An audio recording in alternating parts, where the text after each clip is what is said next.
Good afternoon, ladies and gentlemen. We're moving away from art to this very realistic world of economics and migration and statistics and aging and all these kind of things. Thank you for being here with us today. I'm Maria Gavouneli. I'm here in my capacity as the inaugural chair of the advisory board for the new OECD Population Center in Crete. This is an effort, a joint effort, by the OECD, the Organization of Economic Cooperation and Development, and the government of Greece. The idea is to discuss issues pertaining to population and then have a joint effort with researchers both in Paris at the OECD and in Athens, in Greece, and then present whatever it is that we're going to produce in terms of research in Crete during an annual conference that would take place in Chania. The work that has been done already is actually a work of preparation. And for all intents and purposes, this is the official debut of the center. So allow me these very few minutes to explain what it is that we would like to do. The law, the Memorandum of Understanding between the Hellenic Republic and the OECD, talks about issues pertaining to intergenerational challenges, economic, social, political causes and consequences, aging population, labor markets, development, clearly, but also questions pertaining to demography, migration, how to reduce migration pressure, how to improve migration management, and certainly address population challenges at the substatal level, in other words, at the regional point where we're close to reality. So with these questions in mind, I have an excellent panel with me today, and I would like to thank all of you for being here. And I would address each one of you with one question, and then we come back very, very shortly for a second round of a common question to you all. So I turn first to Gergana Passy, who has been minister and MP and MEP and just about everything under the sun in her native Bulgaria. And she's currently president of PanEuropa, which means that she's dealing with the social aspects of aging. So I would please ask you to talk to us more about this challenge of reskilling and upskilling and changing whatever it is that we're doing in our productive professional lives. Please. Thank you, Maria. Because I'm surrounded by experts here, both from European Commission and from OECD, I would keep it more on a personal level, and I would start by saying that you did not introduce me with the only capacity I would insist on introducing me, and that's that I'm a mother of 4 kids. And I think that's a good starting point when we talk about population, aging, birth rates, demography, etc. Because, you know, as I wouldn't say a former politician, because I believe that once you've been in politics, you always remember very sensitive to all the political aspects of the public process around. But once my country joined the EU and NATO, I was asking myself what would be the next big challenge you would confront yourself as a public figure. And if I have to choose one, I would definitely go for the demography. Because the demographic changes that we are experiencing, I think, are of a kind that are unseen in history even. Because think about this, for the last nearly 250 years since the Industrial Revolution, we have witnessed really a global outbreak of population, of global wealth, while today we are in a completely different situation with completely different patterns of life, of social behavior. We see that more and more reproductive attitudes are changing. We see that birth rates are going down. we see at the same time that people start to live much longer and much healthier lives. So we live in a paradoxical times when from one side we are complaining that we live in aging society, from the other side we want to live longer and healthier. And this definitely confronts us with real changes. And while this is a natural process, that's what the demographic experts say, I think there are 3 places in the world where this is also an existential challenge, and I'm really happy to see that OECD is opening this population institute center in Crete, because OECD has the access to all these evidence-based policies and solutions we might benefit from. But these 3 places where this is a sort of existential challenge is where we live, so practically from Central and Eastern Europe, the whole Central and Eastern Europe, from Germany to Russia, then the Northern Mediterranean and some countries from East Asia. And this, because you asked me what are the social consequences of this, this is gray economies do not only mean fiscal fiasco, because obviously with aging population, decreasing younger population have to pay for larger aging population, but it also means less innovation, and that's to me really a point of concern. But coming back also to your question, because I was confronted with this, and because my country has suffered a lot during COVID crisis, it turned out that we hit one of the largest death toll statistics, and that really came quite as a shock to us. We initiated, as pan-European team, a report with a team of scientists why we suffered so heavily. And you know, it turned out that demography is not only birth rates and fertility and life expectancy, etc., but it is also how the public health is developing in our countries. And then this team of 5 scientists, they realized that very often it is a behavioral pattern which makes us, although we live longer, we don't live always healthier lives.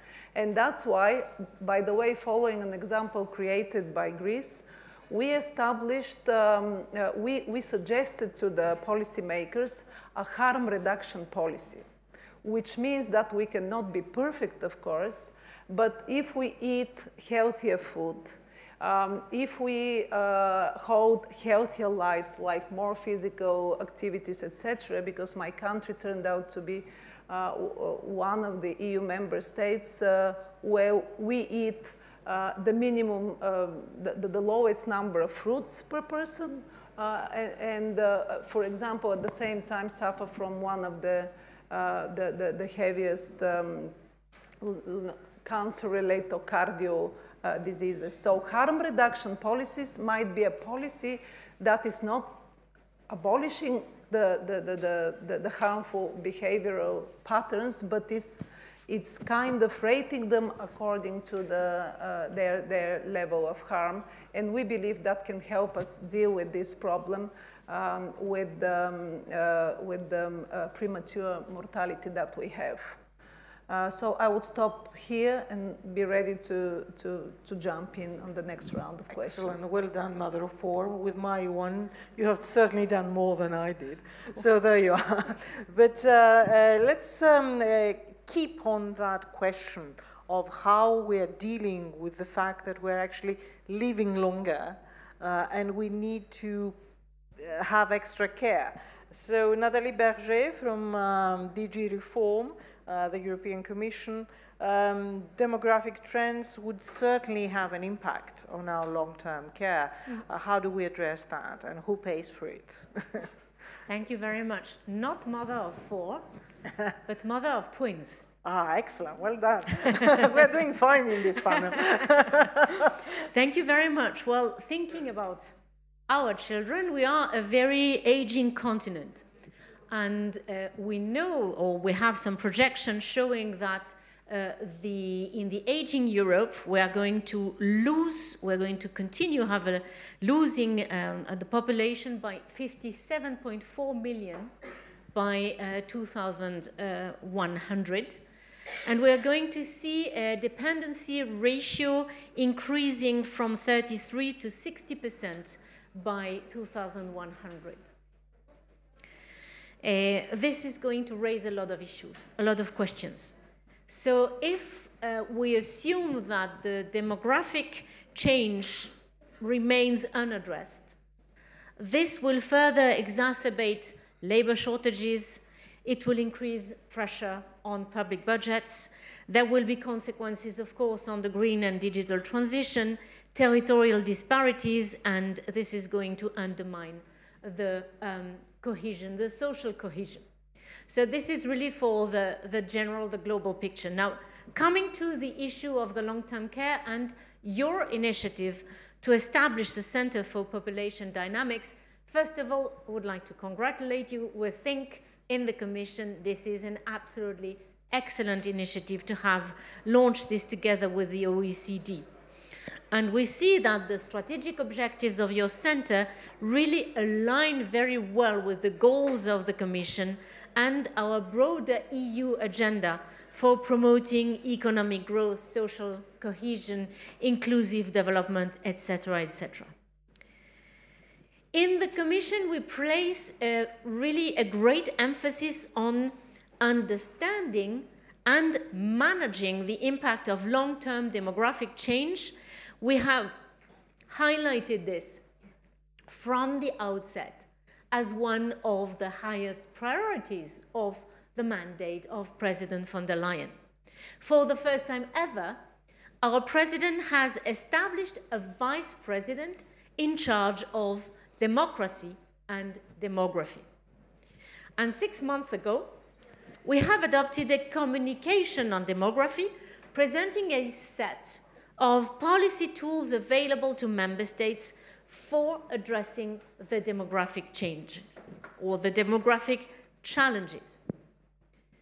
We need for this comprehensive and integrated solutions.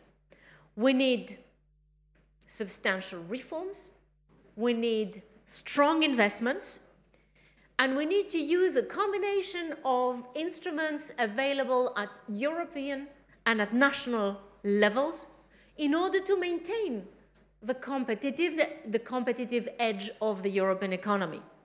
So with our toolbox, we propose a range of legal, policy, financial instruments, and of course, our technical support instrument is very important in that consideration. This is an instrument that allows the European Commission to provide tailor-made support, advice, strategic advice to the member states, supporting member states from the stage of the design of the reforms to the conduct, to the implementation of the reforms, the assessment, and even follow-up reforms in all areas of the economy, in all areas that have an impact on demography or are touched by the demographic change, in areas of the long-term care, social cohesion, access to education, information, labor market, social services, etc., etc. And concretely, by strengthening the capacity of the member states to design and implement reforms in that area, we strive to enhance the public services and to foster really economic inclusive growth. We provide support now to the member states to tackle the various challenges related to the aging population, the shrinking of the workforce, and the skills shortages in certain regions. And I can give you a few examples. We're working to support the development and updating of national strategies aimed at addressing the demographic change, like we're doing, for example, in Bulgaria and in Greece. In Greece, we are working with the Ministry of Social Cohesion and Family on proposing a set of actions to facilitate the youth independence. Because you know that I think Greece is the member state in the European Union that scores highest in terms of young people between 20 and 29 staying at home with their parents. With their mum. With their mum. But we're working to try and help the youth population to acquire more independence, have easier access to the labor market. In Bulgaria, we support the authorities to evaluate the National Demographic Strategy 2012-2030 with a focus on policy measures in the area of family support and support for older persons, because I understand that the average rate of pensions for the elderly population is quite low still now in Bulgaria. So very important to tackle that aspect of reforms. Our finance minister was in the next room, and he will tell you that they increased the level of pensions for the last 2 years at least 5 times. So this is fantastic. This is exactly going in the right direction. And we are very, very pleased to be able to contribute to the efforts that are so much needed in the area of pensions. I mentioned Bulgaria, but everywhere in the European Union, we need to work, of course, on the adequacy of the pensions and on the sustainability of the pensions, and this is another very important topic. Now, you mentioned long-term care, and we are very active in long-term care. We are actually helping member states in their efforts to better integrate social and health care, because the objective is to avoid the current fragmentation and avoid the gaps that we have in the provision of care that can really impact the health and the well-being outcomes. And we try to enhance coordination and cooperation between social services providers and healthcare providers. To give you some examples, in Ireland, we have just finalized a project that will strengthen the capacity of the Department of Health to conduct health and social care workforce planning. And with this project, we try to enable the department to implement policy measures which are targeted at addressing the gap between the projected workforce supply and demand. And in Italy, we are providing support for the establishment of single points of access to care at local level, because the local dimension is so important when we talk about long-term care. And this is where both the health and the social providers will take in charge the non-self-sufficient people who receive treatments at home. And there will be more and more with an aging population. Now, we've been talking about health, long-term care, but we need to keep in the picture another very important aspect, which is the fiscal sustainability angle. We need to ensure fiscal sustainability and adequacy. And the member states must enhance their fiscal sustainability by improving the composition of the public finances and the revenue base of the social protection systems. And this is, of course, to have an optimal tax mix in view of the demographic trends. So cutting low priority and ineffective expenditure can help prioritize and improve the efficiency of the public budgets. And we're working to support several member states. For example, in Slovenia, we have supported the Slovenian Fiscal Council to establish a comprehensive and consistent system of socio-economic and macroeconomic projection models for identifying and addressing the long-term fiscal challenges and risks. And this can really form the basis for similar support in other member states. So we are very happy to mobilize our technical support instrument, to partner with the member states, to mobilize internationally available expertise, for the sake of facing the demographic change. And in that respect, we can support the member states, such as Greece, in really effectively implementing initiatives such as the OECD Center for the Population Dynamics. And we'll be very much looking forward to continuing our efforts in all these dimensions: long-term care, health, social inclusion. We haven't been able to tackle the issue of the upskilling and the reskilling of the population, and of course, the saving for the pensions. Thank you. Thank you. The reason the OECD is actually working on that, and obviously the reason why the European Commission would be, the European Union as a whole would be very interested in working on that, is really because we are an aging population throughout Europe. At the same time, we do need social services that are getting more and more expensive. So your technical support goes directly to the core of now our national strategies and institutions. Because really, if you want to use one word to describe the situation, is really intrusive. Intrusive, why? Because somebody has to pay for that.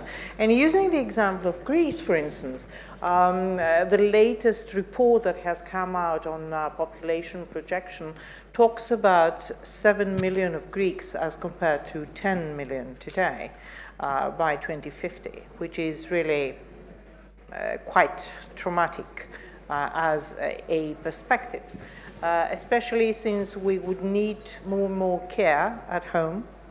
Let me introduce here another perspective, the gender perspective. Who provides care? Caregivers are mostly women, and they are mostly in the black economy because they appear to be not employed. And since they appear to be not employed, the tax question comes into perspective. So who is going to finance all that if you don't get the taxes appropriate to this kind of situation?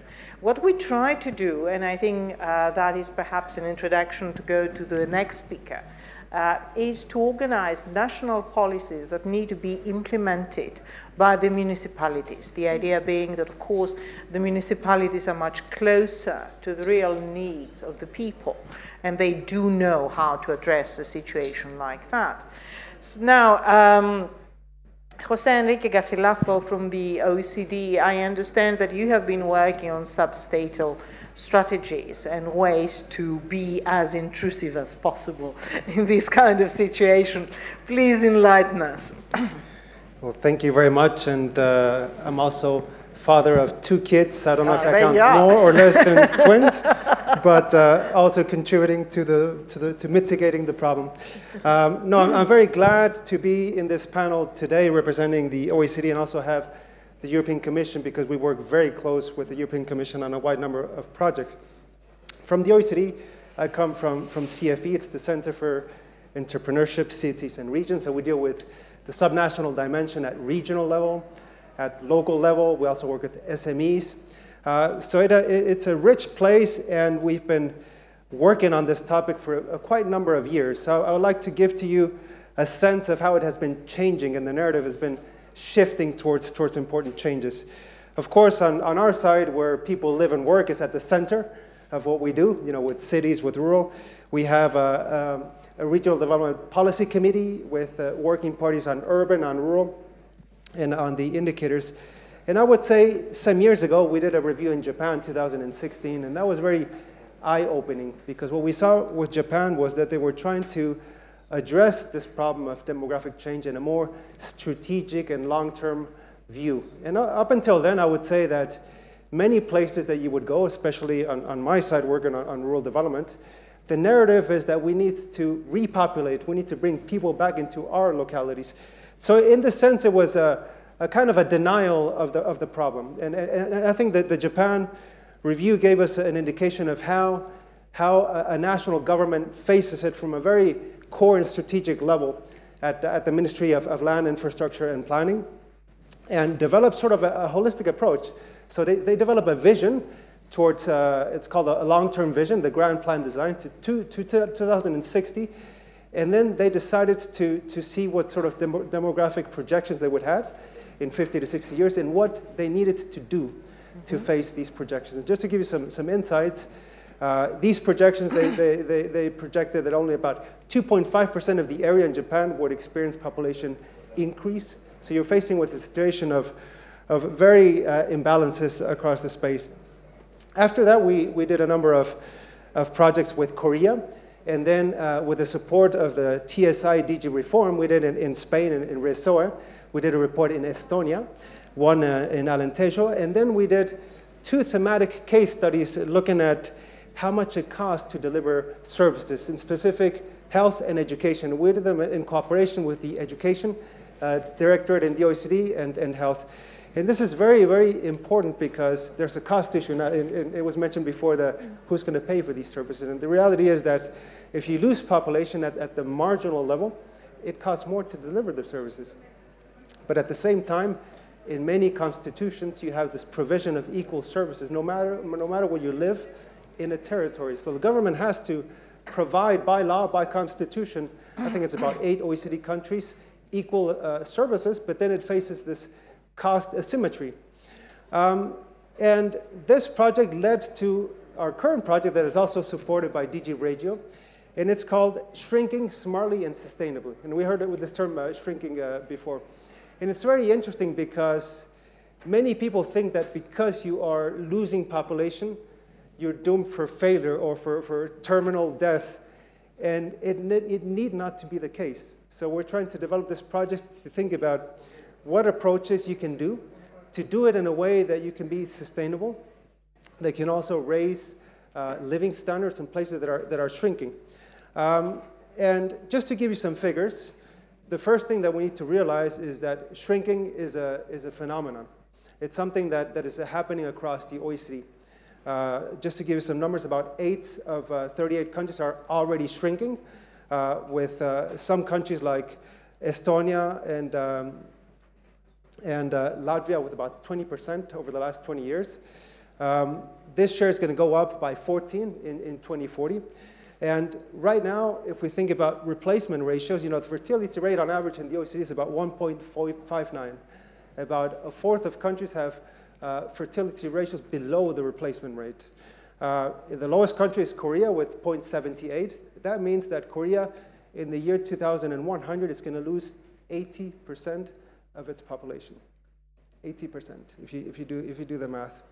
At the same time, life expectancy across the OECD has increased across all countries for the last 50 years. Remarkable progress, more than 10 years. What does that mean? We're going to get aging societies, and you're going to get population decline. So it's unavoidable. It's something that you cannot change. It's something that you need to face. So we need to change the framework from mitigation towards adaptation. And I think that's a very important matter. On our side, what is important is that these trends have a very strong subnational dimension. They're not going to come equally. For example, already about 40% of remote regions are shrinking already. 22% of functional urban areas are shrinking. Cities are also shrinking. And in some regions that are losing population, there's pockets of growth. So you need to look at this subnational lens very, very carefully. And the work that we've been doing is along thinking about different policy areas that it affects that.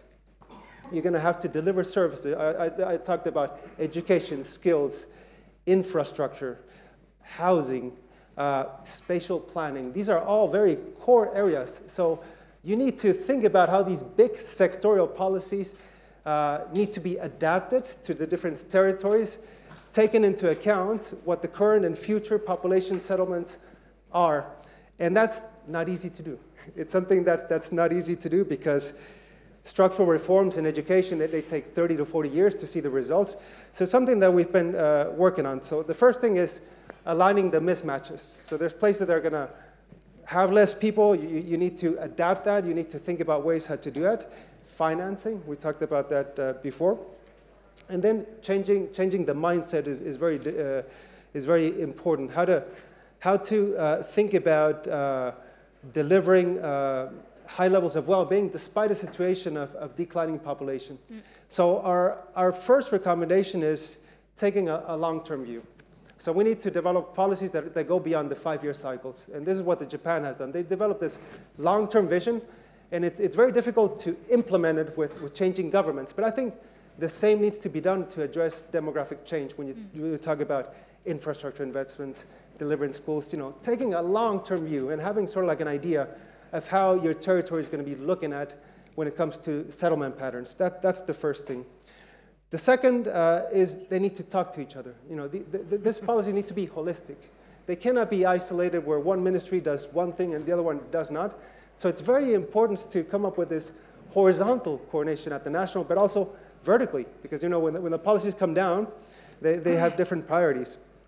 Number two is the scale, and the scale is very important, because what happens a lot is that many rural places, they want their own little small school, their own little small hospital, and it's just not feasible.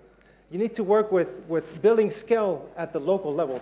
Governments like Italy, they've been doing this inner area strategy. It's very difficult to do, but I think you need to think about what is the right scale to deliver these services, and we've been working on a project that's called functional rural areas. We're defining functional rural spaces, not just on the urban, but on the rural side too.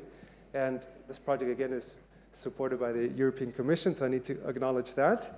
And then I think other important elements, you need to measure what your population looks like now, what's going to be into the future. And this is something difficult to do because politicians don't like to talk about that. They don't like to see their municipalities lose population and face that problem. I have this intertemporal problem between facing the reality and coming up with more long-term solutions. So that's a little bit the work that we're trying to do with this project, Shrinking Smartly and Sustainably. We're going to do a new project with 10 regions, and I must happily say that we have Thessalia as part of that region. It's again funded by the European Commission. So from our side, we're very happy to be in this panel today. We hope to connect with this new center. We hope even that we can present some of the results at the center, and why not even involve some of your staff members into this project. And at this project that I was mentioning on Shrinking Smartly, it's going to be finishing next year. Next year we have a ministerial meeting in Poland where we'll present the results. We're going to come up with some guidelines across some of these elements and a policy toolkit that can help roll out some of these policies on the ground. So that's just a short summary from my side. Well, expect an invitation for Crete so that you can actually come up and talk about these regional strategies. Because, of course, you have been talking about schools and services in rural areas. Imagine schools and services in island areas. And then we can talk about economies of scale, because this is something that we have already been addressing in this country. And we come to realize that it's one thing to say that equal services for all, it's another thing to have a tiny island with 2 students that need still to go to school. And you absolutely need to provide schooling for these people. So it's a real question that moves beyond if you like, theories or suggestions or ideas or projects. It's something that needs to be addressed and needs to be addressed now, beyond the electoral circle. Now, you have been referring to Korea. Korea is shrinking, but Korea is working very much with ways to divert or bypass human help through technology. That is certainly one way to do it. The other way to do it, and this is something that we have been talking about it in Europe quite a lot, is actually migration. So in the very few minutes that we do have, I would like you to just give me thoughts, really. If only, I wish we had the solution, but I'm sure that nobody has the solution, unless you can surprise me. But can you comment on the possibilities of using especially lawful means of migration, all these migratory movements that are in fact not linear but rather circular, to help us out in these particular circumstances? And I would start this way, this time around in the opposite way, so I'll start with you. No problem. Yeah, no, migration is one of the possible solutions. We've been working with some experts on demographic change, and their estimates is that about population decline is due to about 70% of mortality and 30% of migration. So it is part of the problem. And I think there are, of course, many elements that are relevant at the national scale that affect migration. It's obviously a very political topic as well. But when we think about the subnational scale, we face the same problem that, you know, we have most of the people that are in the cities and most of the need to bring people back on the rural is where precisely the migrants do not want to go. So there's this mismatch. So we've been working for some years on the topic of migration with our Directorate for Employment and Labor and Social Affairs on trying to better integrate migrants at the local, and also migrants and refugees. Thinking about, at the end of the day, the decision whether to integrate migrants, it's a local one. It's whether they can fit into the neighborhood, where they can have access to some of the services, whether they get accepted with workers in the community. So there's a lot of community-led and regional dimensions that are very relevant to making it a success or not.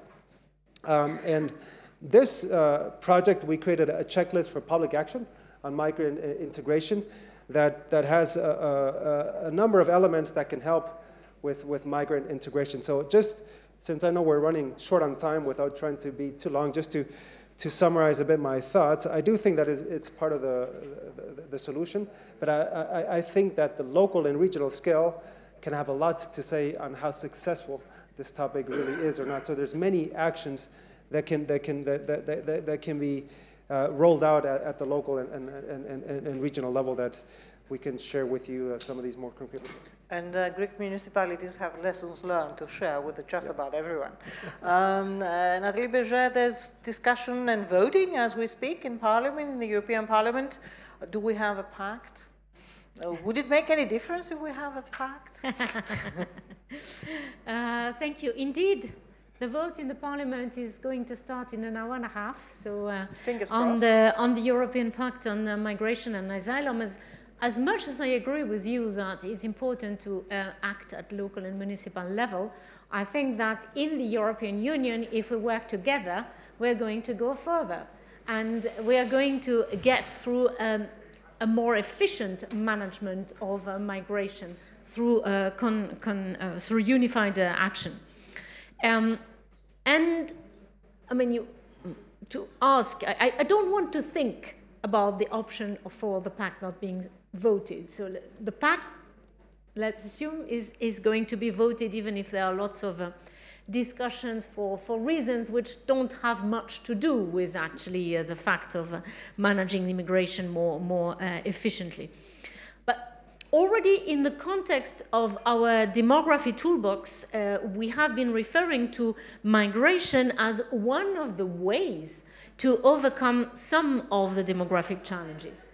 Because we really believe that attracting and integrating the talent from outside of the European Union is one of the important pillars of the action. Of course, the intra-European mobility can be a solution for example, mitigating labor shortages in one region whilst relieving unemployment in another one. We think that facilitating the recognition of the skills and qualifications, as well as activating the upskilling of third country nationals coming and residing in the European Union, will help, because we will have more skilled workers to access jobs at an adequate level of qualifications. Now, we also think that given the labor shortages that have been even reinforced after the COVID crisis, a well-managed legal migration from non-European countries can really help the employers to fill the vacancies at all skills levels. And we agree, at the lower skills levels is where we really have the most of the labor shortages, and where we have the least of the candidates coming from within the European Union, and potentially the more candidates coming from outside of the European Union. Now, we have done some work to support member states to welcome and integrating people fleeing from Ukraine. And a number of member states have been very, very generous in opening their borders and their job market. We have helped Belgium to increase the coordination capacity between the stakeholders and the displaced migrants and refugees. And we have also helped Spain to address the migrants' skills mismatches in the labor market. So we can do a lot of work there, again, at the level of the European Union and by mobilizing our technical support instrument. Thank you. But the thing is, unskilled workers that end up coming into societies that might be poor already or deprived already, and that really has an impact on social cohesion. So in one word, are we going to explode as societies if we import labor? Gergana Passy. I would say that we're going to implode our society if we don't import labor, because actually I think from everything I heard, and I've always been valuing very much the expertise coming from OECD and the EU, because they have all the statistics inside, but the real battle in the 21st century, I believe, will not be so much for territory. It will be very much for human capital. And from everything I heard today, I would say that the countries or the regions which adapt faster to this new reality would be the ones to prosper. And here as politicians, we're in kind of catch-22, you know, because from one side, we completely well understand that that demography is not playing into the EU's interest. From the other side, because demography has a delayed effect, and because the demographic politics are ones that are done in the interest of our kids. But our kids and our grandkids, especially our unborn grandkids, are not voting. So politicians are really into this trap where they know what is the right decision to take, but they would very much take the populist ones. And I really hope that the voting in the European Parliament would not be a populist one.